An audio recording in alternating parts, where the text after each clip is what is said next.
नमस्कार। विवाह के विनोद में मैं सह विनोद आज फिर रूबरू हूँ आपके सामने। आज किसी एक नए विषय पर नहीं बल्कि विगत कल जो मैंने चर्चा की थी दलाली और पत्रकारिता को लेकर उसे आगे बढ़ा रहा हूँ। इसके कारण मौजूद है। जैसा कि कल आपने सुना होगा, देखा होगा कि दिल्ली के 4 बड़े प्रतिष्ठित पत्रकारों ने एक खबरिया चैनल पर बहस के दौरान लगभग एक मत व्यक्त किया कि आज पत्रकार पत्रकारिता नहीं कर रहे हैं बल्कि दलाली कर रहे हैं। बड़े बड़े 4 पत्रकार कल हमने बताया था। इस पर मेरे सामने कल से बहुत सारे टेलीफोन है, बहुत सारी जिज्ञासाएं, बल्कि कुछ नई जानकारियां भी मुझे दी गई। बहुत सारे नाम ले लेकर के वो फल्ला फल्ला फल्ला आप देख लीजिए, जिन्होंने पत्रकारिता का सीढ़ी चढ़ते हुए अपने लिए निजी लाभ के अनेक पद प्राप्त कर लिए।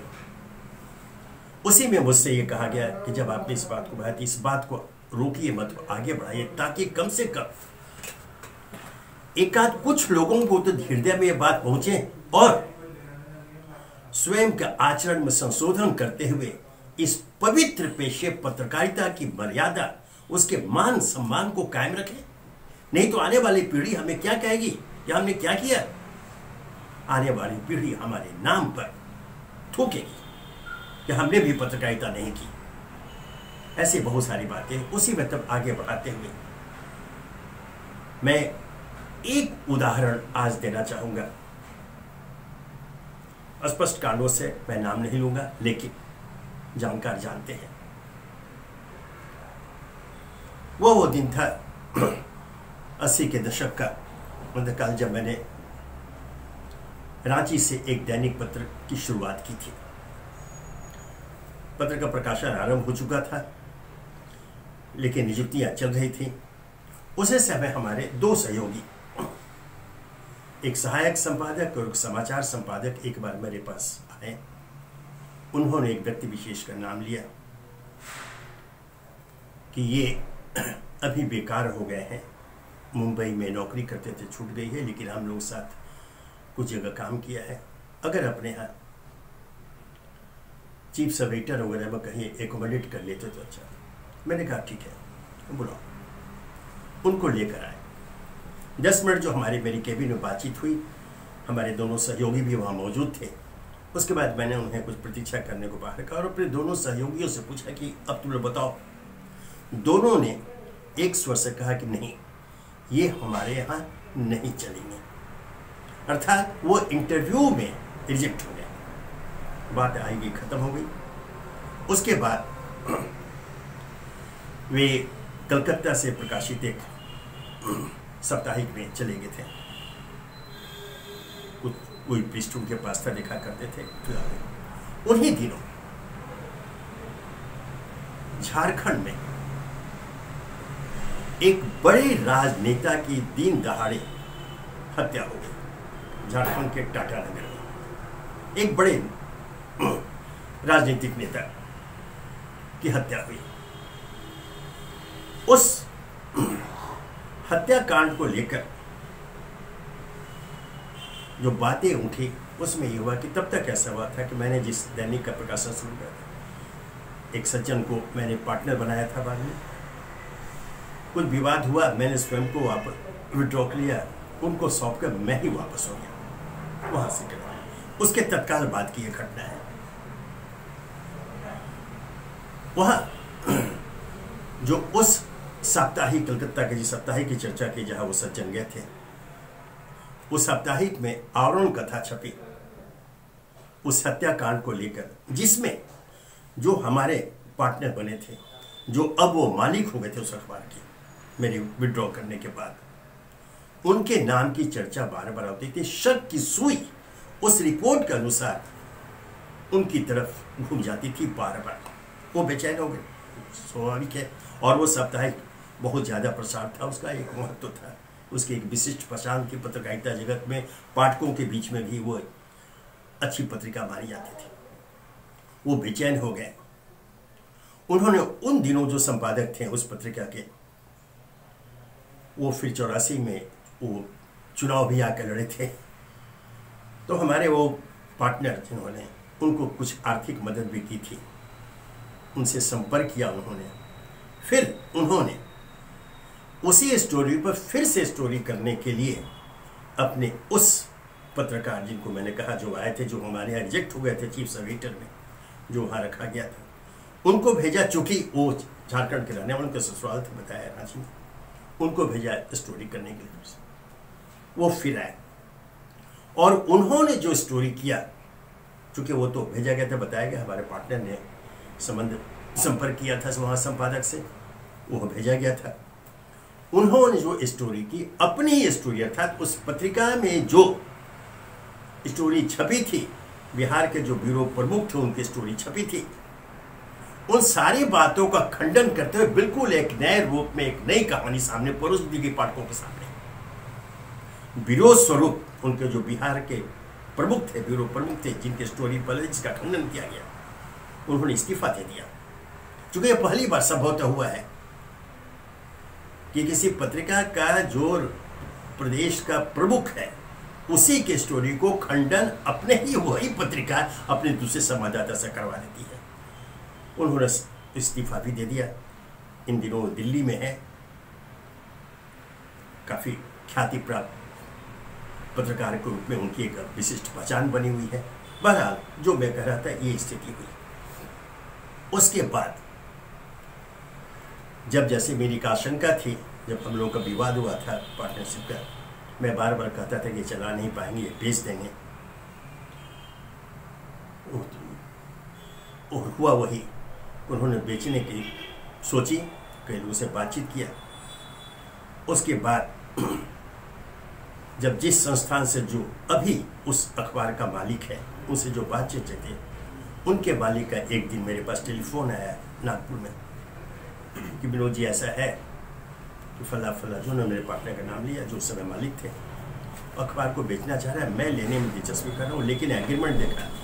यहाँ बता दूँ संदर्भ, जब हम लोग का एग्रीमेंट हुआ था विड्रॉल का, उसमें 2 क्लॉज लगाए गए थे। क्योंकि मैं बार बार कहता था कि बेच देंगे, तो जो बीच में जो पत्रकार मित्र थे, कॉमन जो फ्रेंड्स थे, उन लोग कहा था कि बगैर मेरी सहमति को बेच नहीं सकते। दूसरा एक लगाया था कि हमेशा, even in change of ownership, मेरा नाम प्रथम पृष्ठ पर मास्ट हेड के नीचे संस्थापक संपादक के रूप में हमेशा छपता रहेगा।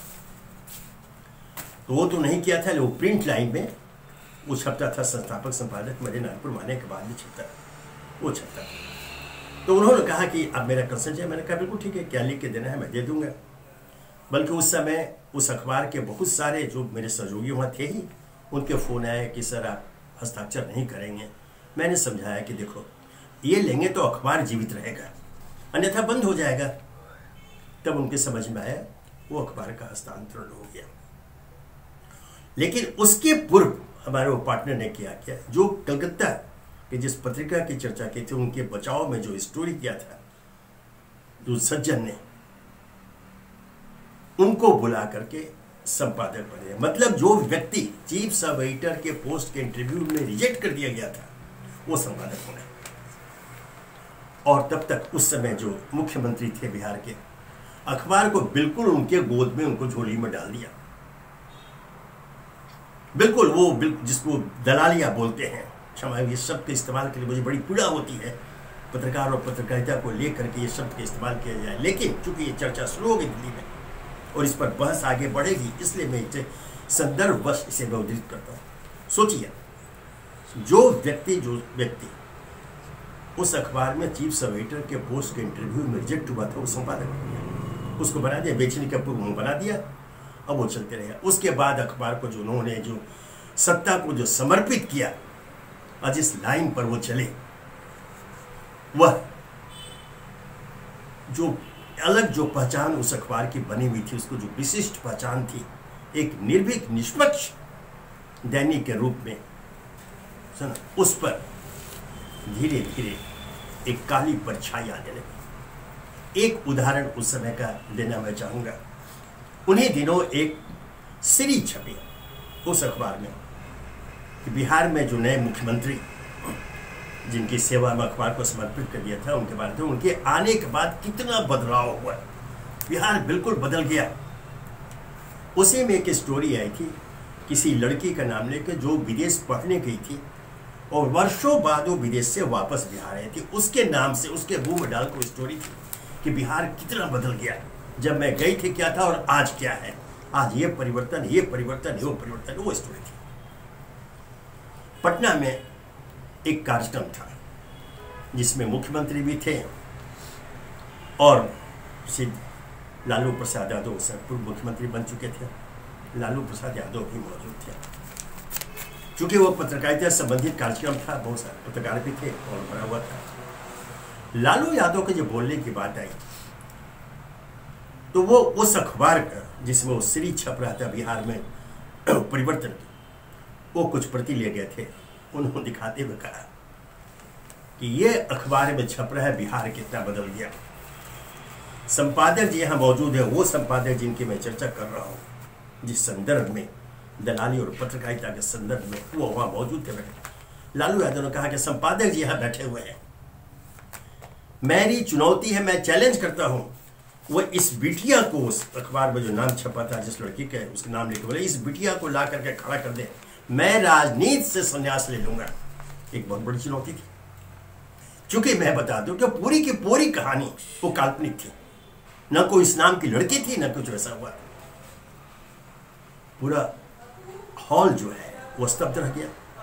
ये एक उदाहरण है, चूंकि कोई कुछ नहीं बोल सकते, तो संपादक मौजूद थे, मुख्यमंत्री मौजूद है, यह स्थिति हो गई। लेकिन आज स्थिति क्या है? आज वो सज्जन, वो कथित पत्रकार सज्जन जिन्होंने दलाली को माध्यम बनाया, जैसे मैं बोल रहा था, आज उसे दिल्ली में भेजा गया। एक बड़े उच्च संवैधानिक पद पर आज वो आसीन है।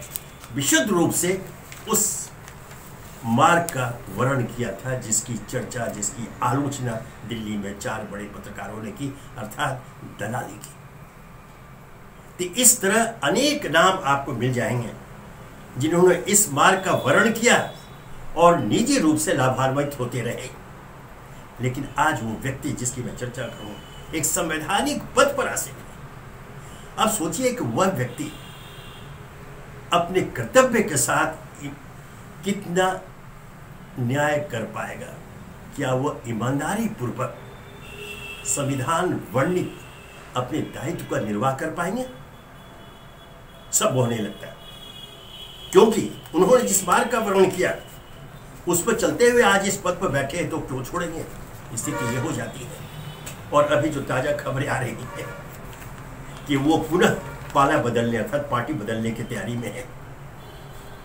तो यह उदाहरण एक इसलिए दिया चूंकि मुझ पर कुछ दबाव पड़ा कि बताओ, बहुत सारे तो उदाहरण लोगों ने मुझे बताया जो मुझे भी जानकारी थी, लेकिन मैं एक इस उदाहरण को इसलिए आपके साथ शेयर कर रहा हूं कि ऐसा होता आया है।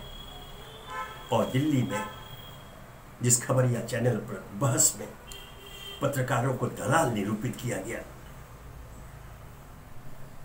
उसके पक्ष में यह एक उदाहरण है कि सचमुच इसमें गलत कुछ नहीं है। अब रही ये बात, चूंकि ये चुनौती भी है पूरी की पूरी पत्रकारिता बिरादरी को कि क्या वे अपने लिए इस विशेषण को स्वीकार करने को तैयार हैं?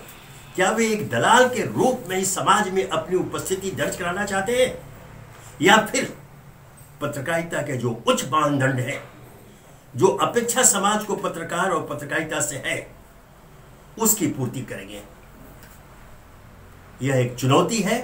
पत्रकार बिरादरी इस पर बहस करे, आत्मचिंतन करे और एक फैसला ले, ऐसा फैसला जो कम से कम वर्तमान और आने वाली पीढ़ी के लिए एक मार्गदर्शन की भूमिका न आ जाए। अन्यथा यह एक सत्य है और एक कटु सत्य है जो समाज में दर्ज है कि आज के दिनों कुछ अपवाद छोड़ दे तो सचमुच पत्रकारों को एक दलाल के रूप में ही देखा जा रहा है। समाज सेवी पत्रकारिता की पवित्र भूमिका से इतर उन्हें इस रूप में देखा जाना पूरी बिरादरी के लिए शर्मनाक है। कृपया इस पर आत्मचिंतन करें। धन्यवाद।